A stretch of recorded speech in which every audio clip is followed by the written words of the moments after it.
Thanks very much for having me, Professor Nithin. It's a privilege to be participating in this discussion. Quite a few things that Professor Burci has touched upon I was wanting to mention. So he's enabled me to drop a few things. Professor Burci talked about the revision of the IHRs, which started in 2003 and finished in 2005. And I would like to highlight three issues which I think are still quite critical for us to keep in touch with, keep alert of. One is the issue of taking note of other sources of information, which, as I say, Dr. Burci spoke about. I think it's quite interesting to locate this in relation to SARS, which where the Director General was quite cross with China for not formally advising WHO of what was happening with SARS when the WHO had known what was happening for several weeks. On account of a Canadian organisation which is actually part of an important infectious disease network which is established by WHO. But the Canadians had identified what was happening in China, had advised WHO, but it was not able to take action.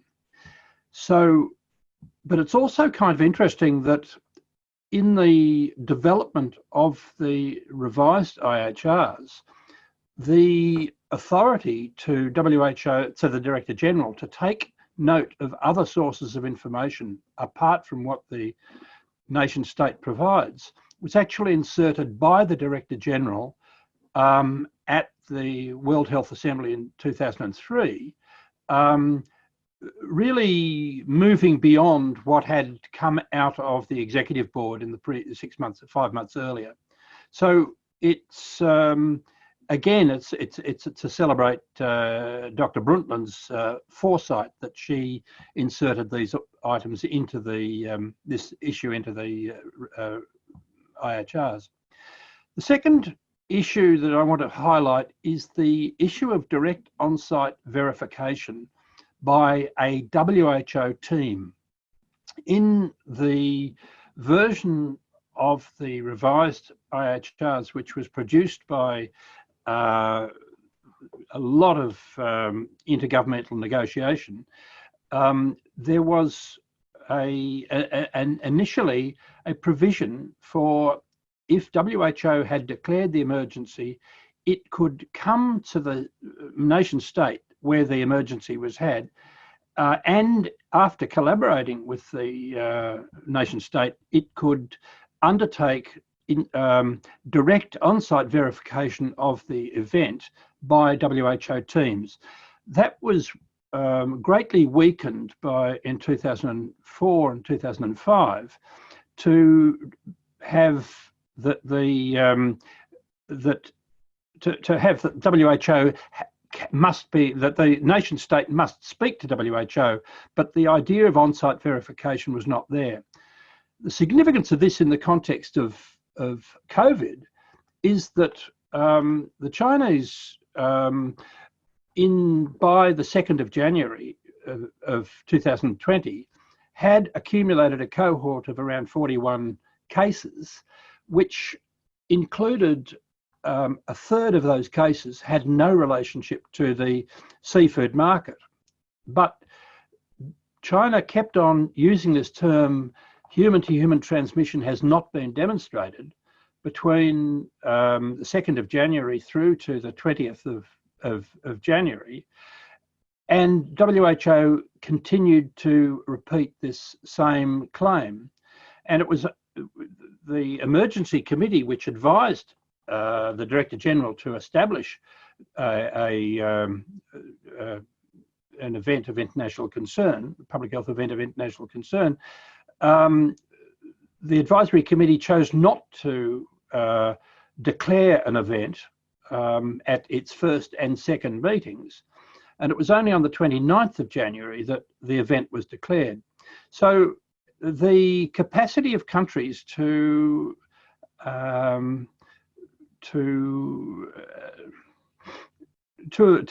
delay things is again illustrated. The third thing that I want to highlight in terms of the controversies faced during the revision was the issue of additional measures. In the context of Ebola, Australia and Canada both imposed travel restrictions on West Africa in direct contravention of what the Director General had established as the temporary recommendations. So the issue of additional, which of course impeded the arrival of commodities for the outbreak and teams.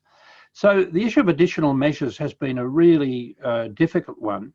And in an early draft of the new revised IHRs, there was a proposal for a committee of arbitration to really put the pressure on countries to demonstrate that the measures that they are putting in place over and above what has been recommended by the Director General are logical, are not extreme. That was removed and replaced by a somewhat weaker provision. So it's important to understand the politics of the way these things work. I want to say a few words about what the IHRs do not address. And in the context of COVID, they do not address priority setting for research and development or commodity production. So we've known about coronaviruses in humans since 2003, but it's only after a pandemic that there is a boost to research, and that boost then dies down quite quickly. And WHO is not in a position to drive the ongoing research and development for drugs and vaccines and diagnostics and to drive the production of them at a level which is needed. The second thing that the IHRs do not address is are the ecological and economic factors shaping the genesis of new pandemic diseases.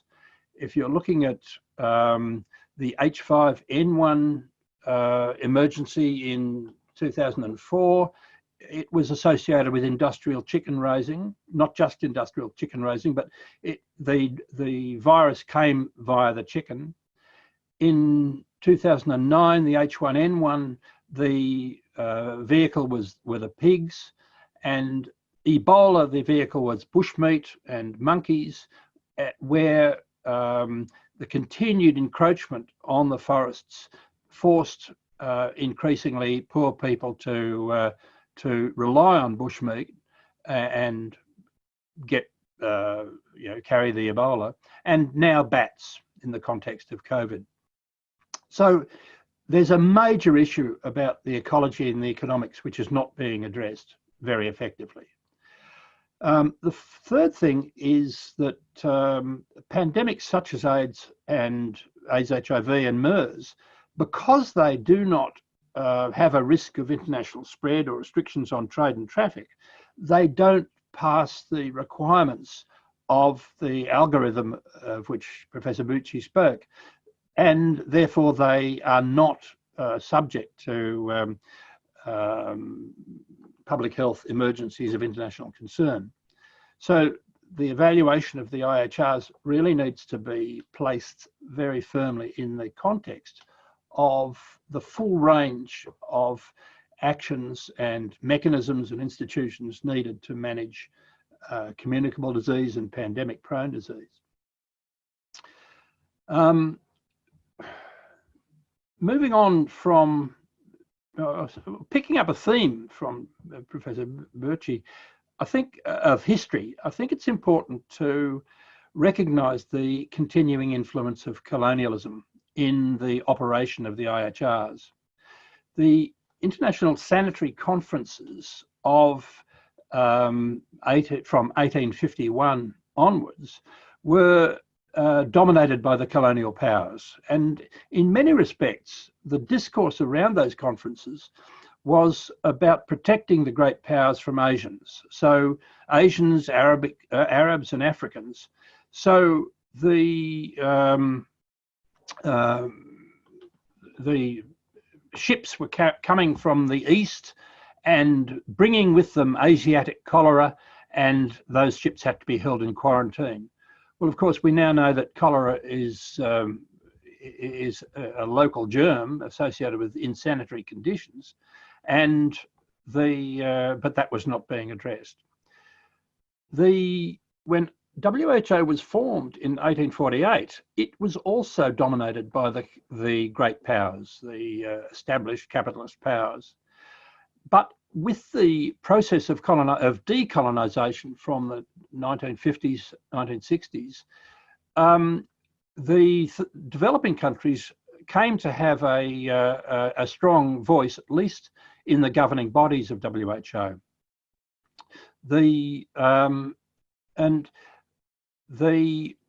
In order to restrict, yes, and one of the manifestations of this new voice from the third world is highlighted in the Alma Ata Declaration on Primary Healthcare in 1978, which mentions the importance of a new international economic order.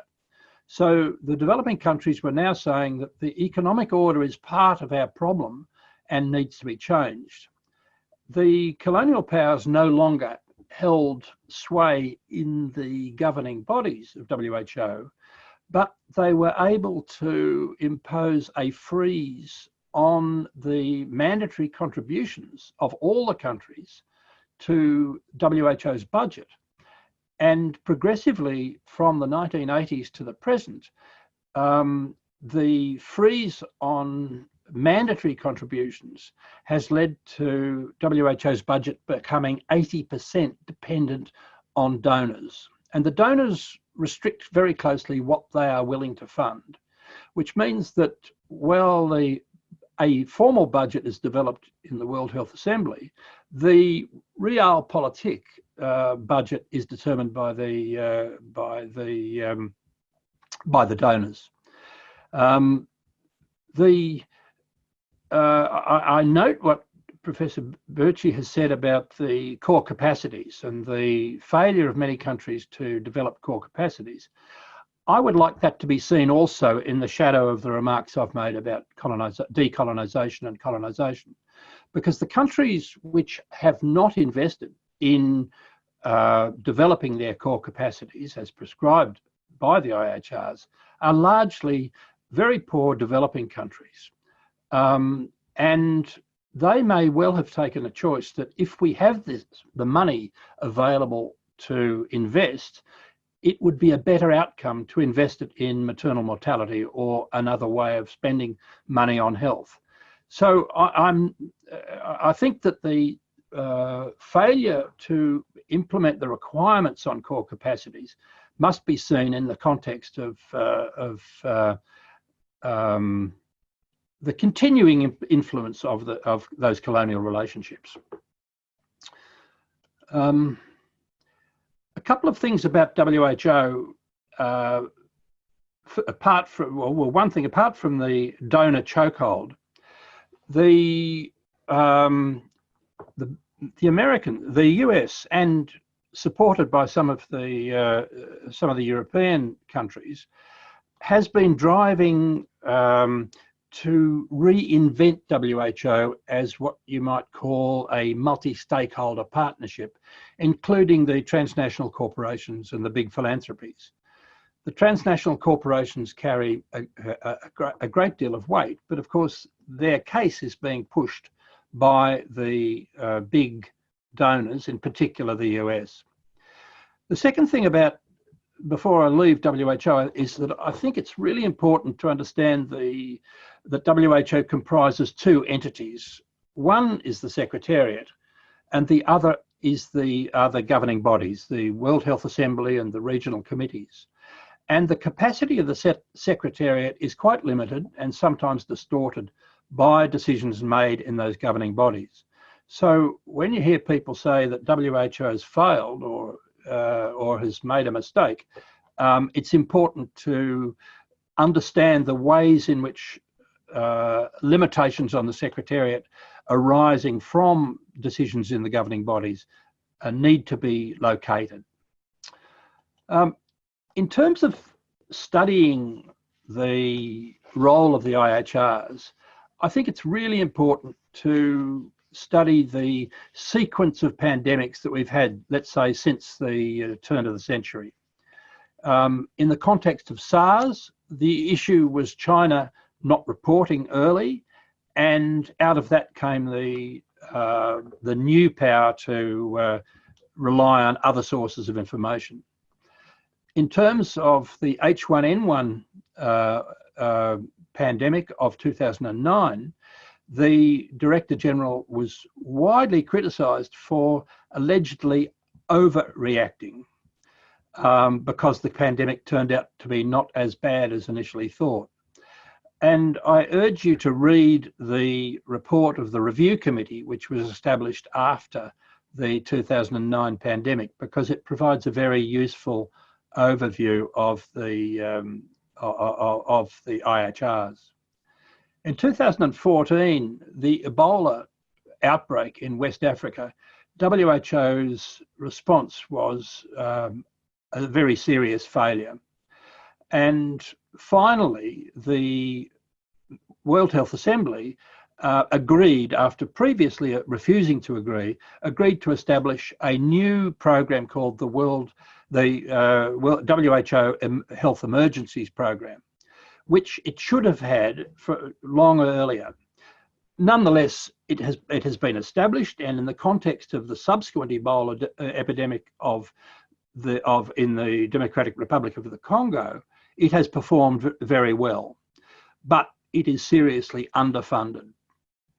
I've mentioned, then coming to COVID, I've mentioned the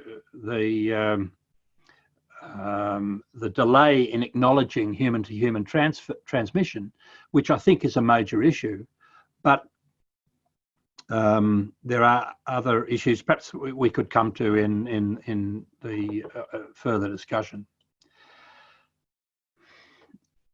The issue of trade-off between health and trade to contain the pandemic with minimum impact on trade and commerce is almost a no-win choice, a no-win situation for the Director General of WHO. I've mentioned the criticisms of Dr. Margaret Chan after the H1N1 pandemic. In